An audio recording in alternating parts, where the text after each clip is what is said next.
Recent గా Congress party leader అయిన సోనియా గాంధీ గారు ది హిందూ న్యూస్ పేపర్ లో గ్రేట్ నికోబార్ ప్రాజెక్ట్ అనే ఒక దాని గురించి ఒక ఆర్టికల్ రాశారు. గ్రేట్ నికోబార్ ప్రాజెక్ట్ వల్ల ప్రకృతి దెబ్బతింటుందని, గిరిజనులకి నష్టం వస్తుందని రాశారు. సో ఈ వీడియోలో అసలు గ్రేట్ నికోబార్ ప్రాజెక్ట్ అంటే ఏంటి, దానిని కాంగ్రెస్ పార్టీ ఎందుకు వ్యతిరేకిస్తుంది, బీజేపీ పార్టీ ఎందుకు ఆ ప్రాజెక్ట్ ని కన్స్ట్రక్ట్ చెయ్యాలి అనుకుంటుంది అనే విషయాల గురించి చెబుతాను. ఇవే అండమాన్ అండ్ నికోబార్ ఐలాండ్స్. చుట్టూ నీళ్లు ఉండి మధ్యలో భూమి ఉండే ప్రాంతాలని ఐలాండ్స్ అని అంటారు. అండమాన్ అండ్ నికోబార్ ఐలాండ్స్ చెన్నైకి దాదాపు 1200 కిలోమీటర్ల దూరంలో ఉంటాయి. ఈ ఐలాండ్స్ అన్ని ఇండియాకి చెందినవి. ఇదంతా కలిపి ఒక యూనియన్ టెరిటరీ. ఇక్కడ దాదాపు 572 ఐలాండ్స్ ఉన్నాయి. వాటిలో కేవలం 37 ఐలాండ్స్ లో మాత్రమే మనుషులు నివసిస్తారు. ఇక్కడ మొత్తం 4 లక్షల మంది నివసిస్తారు. ఈ ఐలాండ్స్ ని సెంట్రల్ గవర్నమెంటే ఒక గవర్నర్ ని నియమించి అడ్మినిస్ట్రేట్ చేస్తుంది. వీటి రాజధాని పోర్ట్ బ్లెయిర్. ప్రభుత్వ కార్యకలాపాలు అన్ని ఇక్కడ నుంచే జరుగుతాయి. ఇక్కడ మొత్తం 3 జిల్లాలు ఉంటాయి. నార్త్ అండ్ మిడిల్ అండమాన్ అనేది ఒక జిల్లా, సౌత్ అండమాన్ అనేది ఒక జిల్లా, నికోబార్ అనేది ఒక జిల్లా. ఇవి అండమాన్ ఐలాండ్స్, ఇవి నికోబార్ ఐలాండ్స్.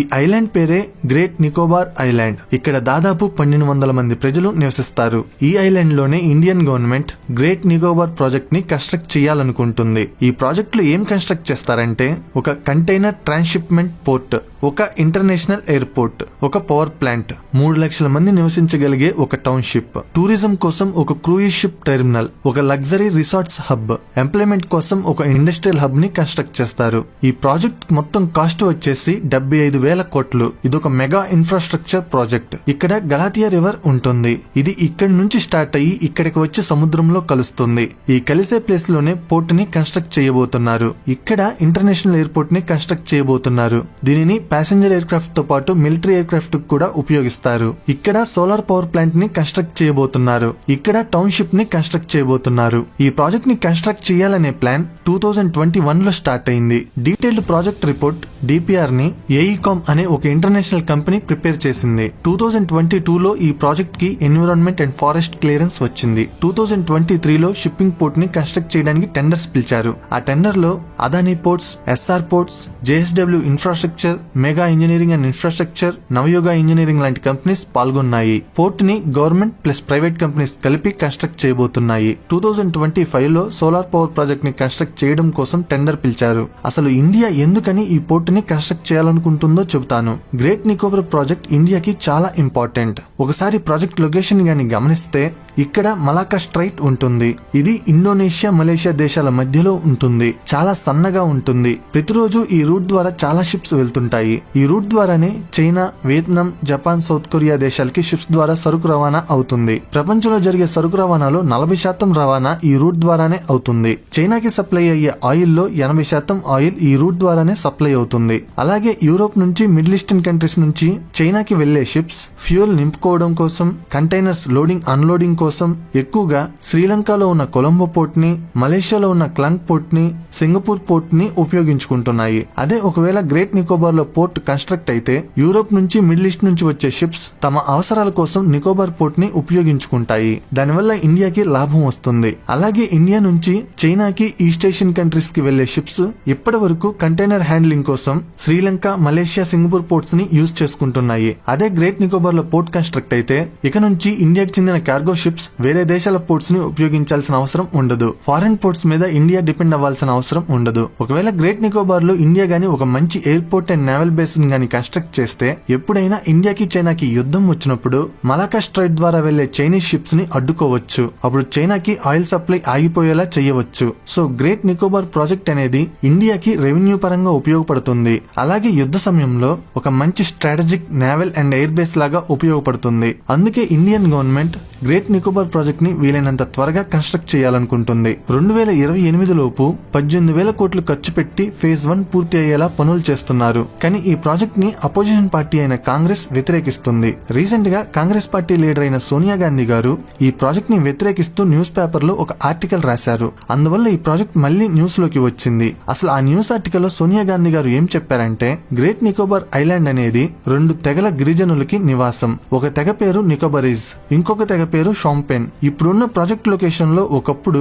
నికోబారీస్ తెగకు చెందిన గిరిజనులు ఉండేవాళ్ళు. 2004లో సునామీ వచ్చినప్పుడు ఆ గిరిజనులు తమ గ్రామాలని ఖాళీ చేసి అదే ఐలాండ్ లో ఉన్న వేరే ప్రాంతాలకి వెళ్లాల్సి వచ్చింది. ఇప్పుడు గాని ప్రాజెక్ట్ కడితే ఇంకెప్పటికీ ఆ గిరిజనులు తమ పాత గ్రామాలకి తిరిగి రాలేరు. షాంపెన్ తెగ గిరిజనులకైతే ప్రమాదం ఇంకా ఎక్కువగా ఉంది. వాళ్ళ అవసరాల కోసం రిజర్వ్ చేయబడ్డ ప్రాంతంలో కొంత ప్రాంతాన్ని ప్రాజెక్ట్ కోసం కేటాయించారు. దానివల్ల ఫ్యూచర్ లో ఇతర ప్రాంతాల మనుషులు షాంపెన్ గిరిజనులు ఉండే ప్రాంతంలోకి వచ్చి స్థిరపడతారు. అప్పుడు ఆ గిరిజనుల కల్చర్ చెరిగిపోతుంది. చివరికి షాంపెన్ అనే గిరిజన తెగ అంతరించిపోతుంది. ప్రాజెక్ట్ కోసం అసలు షాంపెన్ గిరిజనుల నుంచి పర్మిషన్ కూడా తీసుకోలేదు. అది చాలా అన్యాయం. చట్ట ప్రకారం వాళ్ళ నుంచి పర్మిషన్ తీసుకోవాలి. అలాంటిది చట్టాన్ని కనీసం పట్టించుకోలేదు. ఇంకొక విషయం ఏంటంటే ఐలాండ్ లోని 15% భూభాగాన్ని ప్రాజెక్ట్ కోసం వినియోగించబోతున్నారు. ఆ 15% భూభాగంలోని చెట్లన్నిటినీ రిమూవ్ చేయాల్సి వస్తుంది. అంటే దానివల్ల దాదాపు 8 లక్షల నుంచి 35 లక్షల చెట్ల వరకు కట్ చేయాల్సి వస్తుంది. అలాగని జరిగితే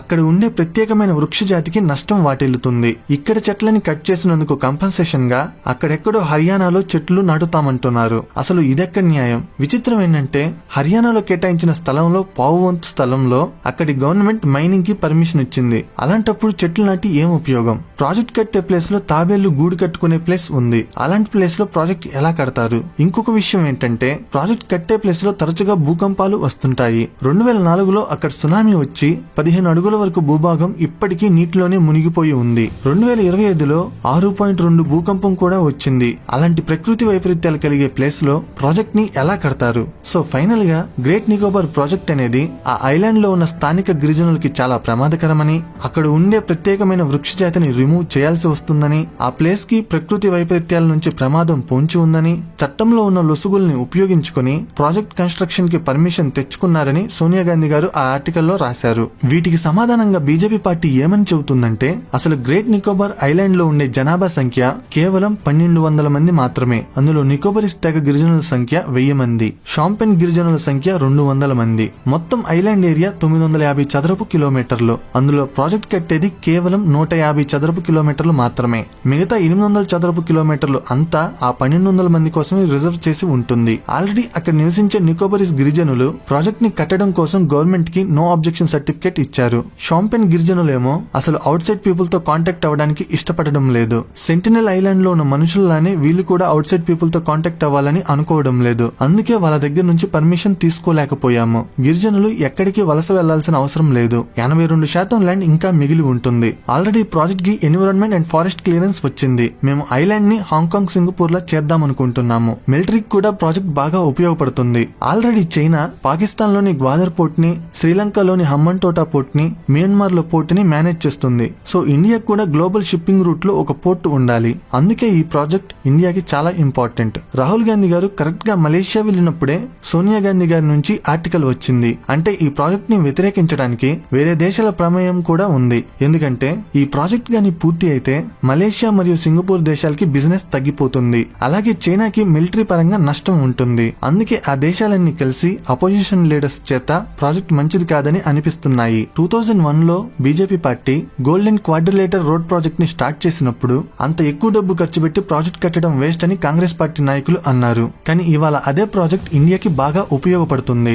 జీఎస్టీని రానివ్వకుండా చాలా రోజులు కాంగ్రెస్ పార్టీ అడ్డుపడింది. కానీ ఇవాళ అదే జీఎస్టీ ఇండియాకి బాగా ఉపయోగపడుతుంది. ఆర్టికల్ 370 రద్దు చేసినప్పుడు కూడా అది చట్ట విరుద్ధమని కాంగ్రెస్ పార్టీ నాయకులు అన్నారు. కానీ రద్దు చేయడం వల్ల ఇవాళ జమ్మూ అండ్ కాశ్మీర్ లో శాంతి నెలకొంది. సో ఇండియాకి మంచి జరిగే ఏ పనినైనా కాంగ్రెస్ పార్టీ ఇలానే ఏదో ఒకటి చెప్పి అడ్డుకుంటుంది. గ్రేట్ నికోబార్ ప్రాజెక్ట్ అనేది ఇండియాకి మంచిదని బీజేపీ పార్టీ అంటుంది. ఈ విధంగా గ్రేట్ నికోబార్ ప్రాజెక్ట్ మీద బీజేపీ పార్టీకి కాంగ్రెస్ పార్టీకి మధ్య చర్చ జరుగుతుంది. యాక్చువల్ గా ప్రాజెక్ట్ వల్ల అక్కడ ఉన్న ప్రజలకి ఉద్యోగాలు వస్తాయి. అక్కడ ఉన్న పిల్లలు చదువుకోవడానికి స్కూల్స్ అండ్ కాలేజెస్ వస్తాయి. వాళ్ళ స్టాండర్డ్ ఆఫ్ లివింగ్ పెరుగుతుంది. ప్రాజెక్ట్ వల్ల గిరిజనులకి నష్టం వస్తుందనేది కరెక్ట్ కాదు.